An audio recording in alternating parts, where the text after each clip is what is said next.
Catégorie delete et integrity constraint violation. Alors que se passe-t-il si j'essaye de supprimer une catégorie qui a des livres?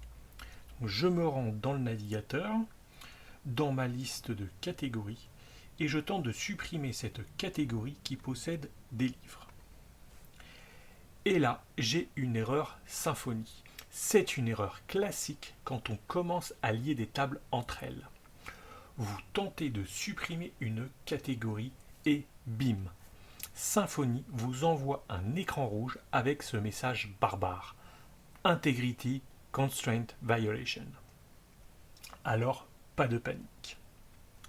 C'est en réalité une sécurité. En clair, la base de données vous dit « Attention, tu essayes de supprimer une catégorie, mais j'ai des livres qui sont encore attachés à l'ID de cette catégorie.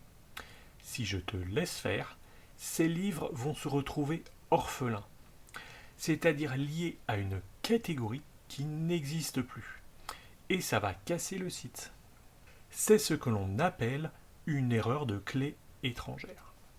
On va retrouver cette contrainte dans notre base de données. Dans notre table book, nous avons au niveau des clés étrangères un lien avec catégorie ID et le onDelete est sur restrict. Également, dans notre entité book, quand nous avons lié nos livres et nos catégories avec une relation, nous avons précisé que la catégorie ne devait pas être nulle. Donc ici, il a bien mis ORM, donc pour la base de données, join colon, la jointure avec la catégorie nullable false, pas de nul. Alors vous me direz, mais en dessous, j'ai pourtant catégorie peut-être nulle, avec un égal nul. Ce sont deux choses complètement différentes. L'objet que l'on manipule en PHP peut avoir une catégorie nulle, mais pour doctrine et la base de données, elle est obligatoire. Alors pour éviter cette erreur, nous devons empêcher la suppression de la catégorie si celle-ci est liée à des livres. Et pour ça, nous allons utiliser une méthode de l'array collection. Alors l'array collection, c'est quoi?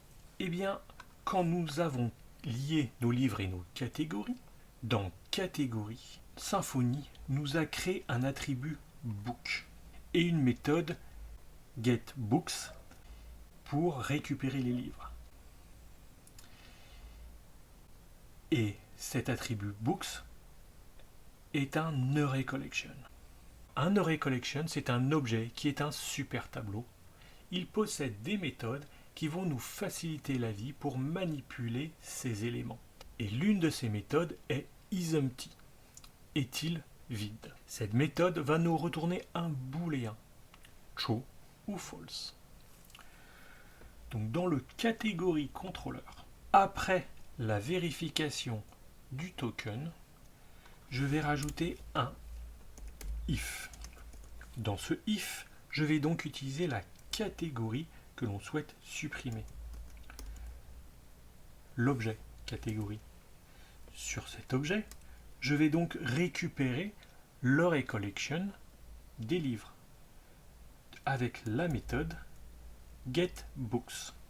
Donc sur cet objet array collection, je vais utiliser la méthode isEmpty. Nous, ce que l'on va souhaiter savoir, c'est l'inverse. C'est pas est-ce qu'il est vide, mais est-ce qu'il n'est pas vide. Donc je vais inverser la condition. J'ouvre mes accolades et à l'intérieur de mon if, si ma catégorie possède des livres, je vais rediriger l'utilisateur vers la page index. Donc un return this redirect to route et le nom de ma route c'est app underscore admin underscore catégorie underscore index point virgule. Alors je vais un peu espacer mon if pour que ce soit plus facilement lisible. Je retourne dans le navigateur. Je rafraîchis pour revenir à ma page index. Je tente de supprimer ma catégorie. Et là, j'ai beau cliquer, je suis en permanence redirigé vers la page. Je n'ai plus l'erreur, je ne peux pas supprimer cette catégorie. Alors, ok, on a évité ce problème. Mais là, il y a un aspect qui est dérangeant. C'est quand je clique, je suis renvoyé vers la page et j'ai l'impression que le bouton ne marche pas. Nous devons avertir notre utilisateur que son action a bien été prise en compte. Mais nous ne pouvons pas réaliser cette opération car des livres sont encore associés à cette catégorie. Pour avertir notre utilisateur, nous allons utiliser ce que l'on appelle les messages flash. Et ça, c'est pour la prochaine vidéo. Dans cette partie, nous avons vu l'erreur Integrity Constraint Violation. En résumé, cette erreur survient dès qu'on tente de supprimer un élément en base de données alors qu'un autre élément y est encore rattaché. C'est une sécurité qui bloque la suppression pour éviter de créer des données orphelines. Il faut également faire la différence entre les contraintes que l'on a pour la base de données et les contraintes sur nos objets PHP que l'on va manipuler. Ce sont deux choses totalement différentes. Nous avons commencé à nous intéresser à la classe ArrayCollection de Doctrine. C'est uniquement pour le côté many de nos relations.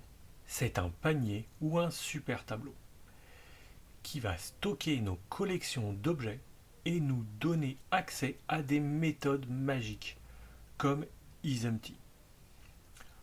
En revanche, côté one, on manipulera directement un objet classique ou un nul. Et dans la prochaine vidéo, nous verrons comment avertir notre utilisateur avec les messages flash.